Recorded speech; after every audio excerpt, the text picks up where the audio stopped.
कुछ केले रखे हुए थे।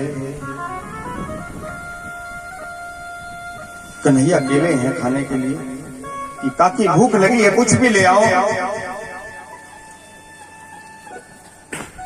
विदुरानी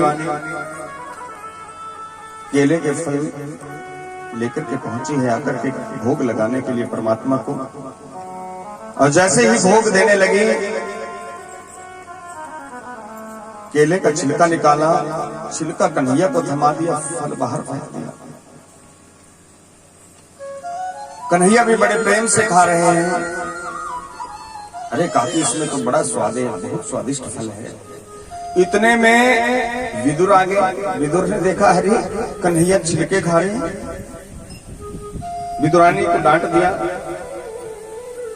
अरे विदुरानी ये क्या कर रही है, कन्हैया को छिलके खिला रही है। अरे हाँ, मैंने तो देखा ही नहीं। विदुर ने क्या किया कि एक फल लिया केले का, अपने आप छिलका निकाला, कन्हैया को खाने के लिए दिया।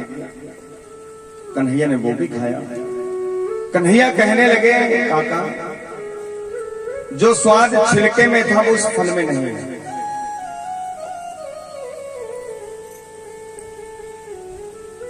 तुम मुझे फल खिलाना चाहते थे और विदुरानी मुझे भोग लगाना चाहती थी, ये फर्क है दोनों में।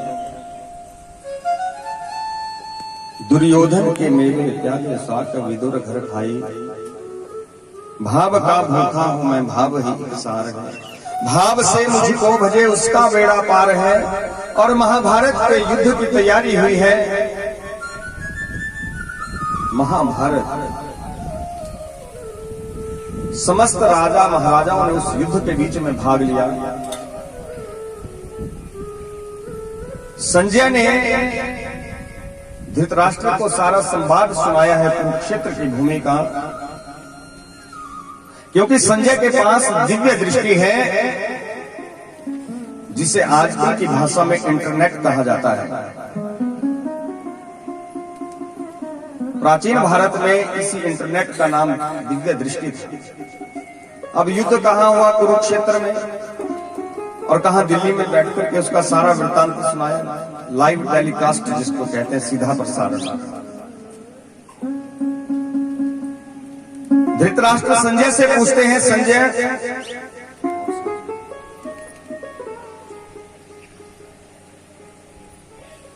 हे संजय, धर्म क्षेत्रे कुरुक्षेत्रे समवेतायुयोत्सवः मामका पांडवाश्चैव किम अकुर्वत संजय। कि धर्मभूमि कुरुक्षेत्र में युद्ध की इच्छा रखने वाले मेरे और पांडु के पुत्रों ने क्या किया। संजय कहने लगे, महाराज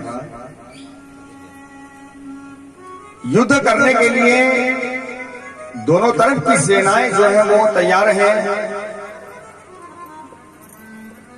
भीष्म पितामह ने अपनी तरफ से युद्ध को प्रारंभ करने के लिए शंख बजा दिया है।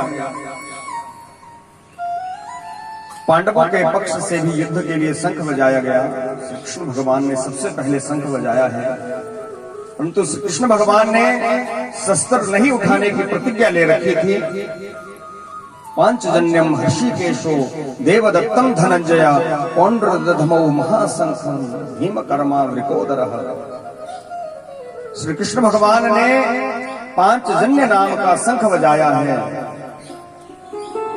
देवदत्तम धनंजय, अर्जुन ने देवदत्त नाम का शंख बजाया। पौंड्रदधमौ महाशंखं भीमकर्मा वृकोदरः, भयानक कर्म करने वाले, भीम कर्म करने वाले भीम ने पौंड्र नामक शंख बजाया। बहुत बड़ा विशाल शंख बजाया। सब महारथी ने अपने अपने शंख बजाए हैं। अर्जुन कहने लगे श्री कृष्ण भगवान से,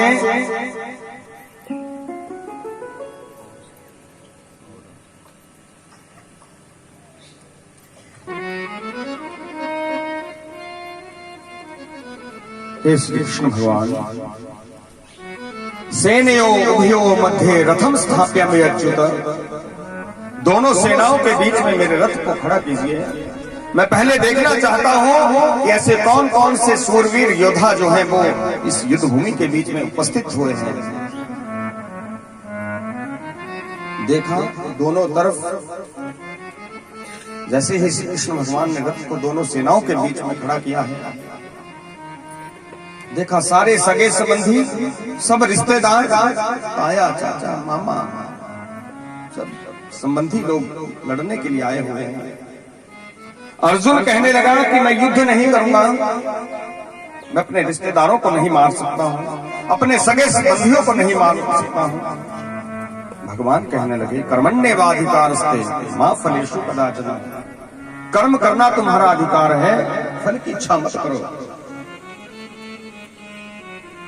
कर्म योग की शिक्षा दी, और एक क्षत्रिय का कर्म है युद्ध भूमि में उपस्थित रहते हुए युद्ध को करना। अर्जुन ने मना कर दिया, मैं युद्ध नहीं कर सकता, अपने रिश्तेदारों को नहीं मार सकता, अपने ताया चाचा सगे संबंधियों को नहीं मार सकता। जिस युद्ध में मेरे गुरुदेव सामने खड़े हुए हो, मेरे दादा सामने खड़े हुए हो, मैं उनसे युद्ध नहीं कर सकता। और जिसमें महाभारत का युद्ध हुआ था, सबसे बुजुर्ग अगर कोई उसमें योद्धा था तो भीष्म पितामह थे, जिनकी आयु 400 वर्ष की थी उस समय। मैं इनसे युद्ध नहीं कर सकता, इनके ऊपर बाणों की बारिश नहीं कर सकता।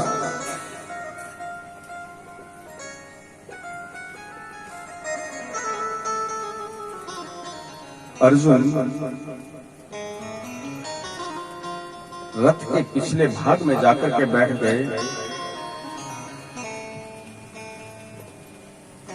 भगवान ने कर्मयोग की शिक्षा दी, विराट रूप का दर्शन करवाया, संन्यास योग की शिक्षा दी, सांख्य योग की शिक्षा दी। तब जाकर के अंत में अर्जुन युद्ध करने के लिए तैयार हुए। और महाभारत का वो संग्राम, सारी सेना मारी गई, सारे महारथी मारे गए, कौरव मारे गए।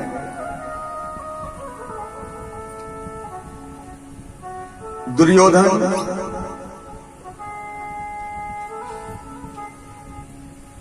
ने अपनी कूटनीति का शकुनी के कहने पर प्रयोग किया और अभिमन्यु जैसे पराक्रमी योद्धा को उस चक्रव्यूह के बीच में मार दिया गया।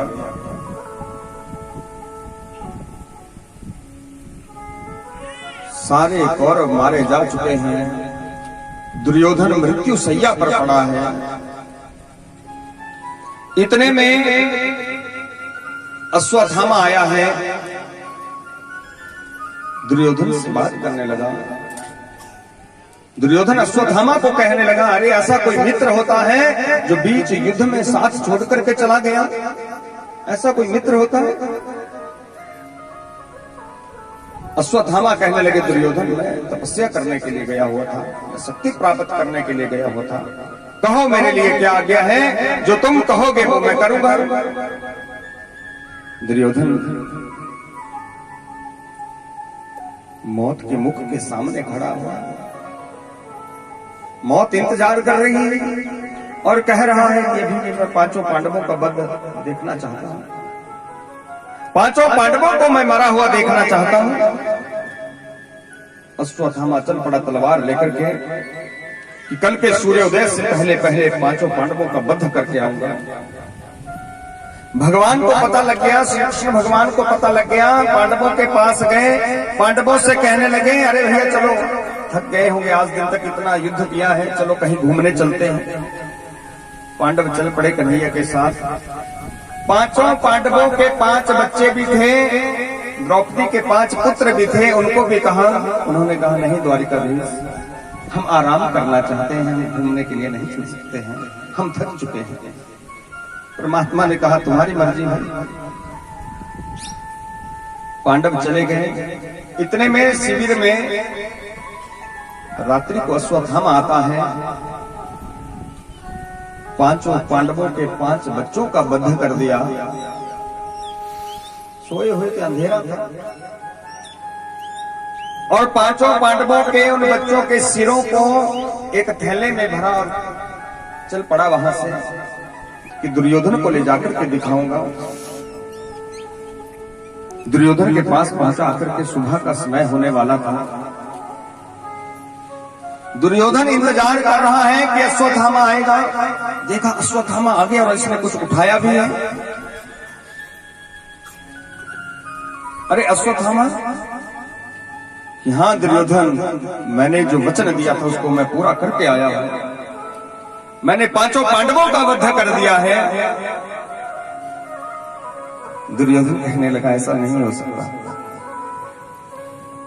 अश्वत्थामा कहने लगे मुझे पता था तुम ऐसी ही बात करोगे, इसलिए अपने साथ में सबूत लाया हूं। थैले को खाली किया, 5 सिर बाहर निकाल दिए। देखा, दुर्योधन ने कहा अरे अश्वत्थामा ये तूने क्या कर दिया? अरे ये तो पांडव नहीं है, ये तो पांडवों के 5 बच्चे हैं। अश्वत्थामा भी हैरान हो गया। अब अंधेरे में पता नहीं चला था। उधर पांडव जब शिविर में पहुंचे, आकर के देखा बच्चों को मार दिया है। पांडवों की आंखों में आंसू। अरे द्वारिकाधीश, हमारे बच्चों को न जाने किसने मार दिया। 5 पांडव प्रतिज्ञा लेकर के अश्वत्थामा की तलाश में निकल पड़े हैं। सिपाहियों ने बताया यहां तो और कोई नहीं आया था, अश्वत्थामा आया था।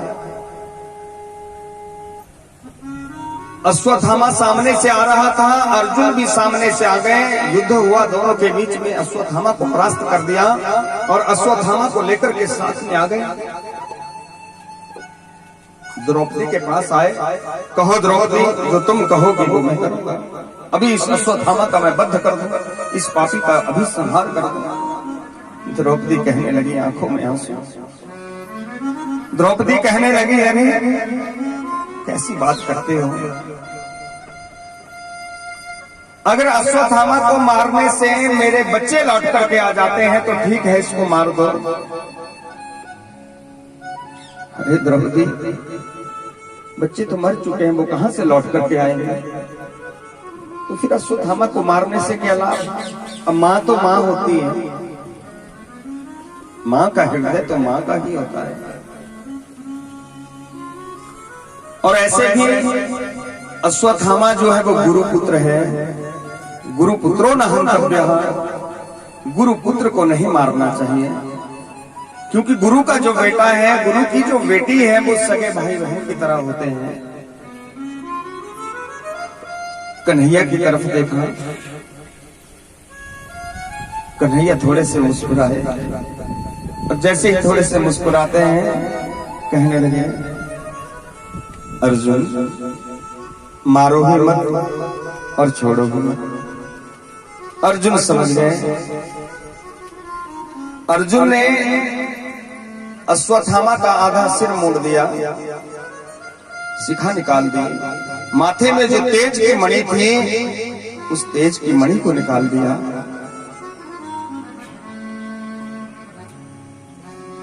अपमानित करके धक्के देकर के अश्वत्थामा को निकाल दिया गया।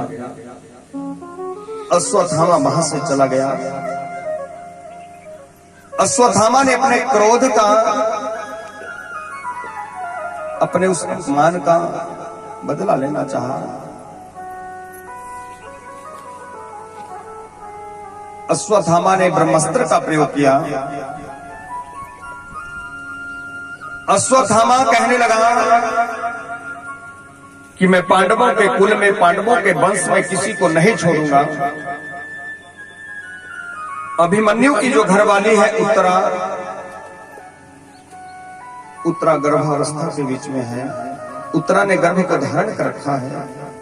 उत्तरा का गर्भ नष्ट करने के लिए ब्रह्मास्त्र का प्रयोग किया।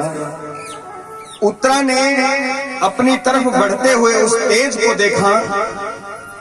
अरे ये तेज तो मुझे खत्म कर देगा, मेरे गर्भ को खत्म कर देगा। मुझे खत्म कर देता कोई बात नहीं, ऐसे भी जी करके मैंने क्या करना है, परंतु पांडवों की, मेरे पतिदेव की अंतिम निशानी मेरे पेट में पल रही है, इसको तो मुझे बचाना ही होगा। देखा कोई सहायता करता, परंतु जब कोई नहीं मिला तो उत्तरा को याद आ गई कि जब मां द्रौपदी के ऊपर आंच आई थी, विपत्ति आई थी, तो मां द्रौपदी ने भी द्वारिकाधीश को पुकारा था, जरा याद करो गिरधारी, जब उंगली कटे तुम्हारी। एक बार श्री कृष्ण भगवान की उंगली कट गई, द्रौपदी वहीं पर थी। द्रौपदी ने देखा है कन्हैया की उंगली कट गई, इससे खून बह रहा है। एकदम से अपनी महंगी साड़ी का पल्लू फाड़ दिया और एकदम से पट्टी कर दी द्वारिकाधीश की उंगली के ऊपर। और जब द्रौपदी को आवश्यकता पड़ी, जब उस सभा के बीच में जब पांडव लोग जुए में सब कुछ हार चुके थे, द्रौपदी को निर्वस्त्र किया जा रहा था, जब जरूरत पड़ी भगवान ने साड़ी के ढेर लगा दिए, थान के थान निकाल दिए। उत्तरा ने भी सोचा कि मुझे भी द्वारिकाधीश को पुकारना चाहिए। उत्तरा ने जैसे ही द्वारिकाधीश को याद किया, द्वारिकाधीश रक्षा करने के लिए तत्पर हो गए। अपने सुदर्शन चक्र को भेजा, सुदर्शन चक्र ने उत्तरा के गर्भ के बाहर डेरा लगा लिया। बड़े तीव्र वेग से सुदर्शन चक्र घूमने लगा। जितने में ब्रह्मास्त्र आया है, सुदर्शन चक्र को प्रणाम किया ब्रह्मास्त्र ने, सुदर्शन चक्र ने भी ब्रह्मास्त्र को प्रणाम किया। दोनों शक्तियां वापिस हो गई, उत्तरा के गर्भ की रक्षा हुई। बोलिए वृंदावन के बिहारी लाल की जय।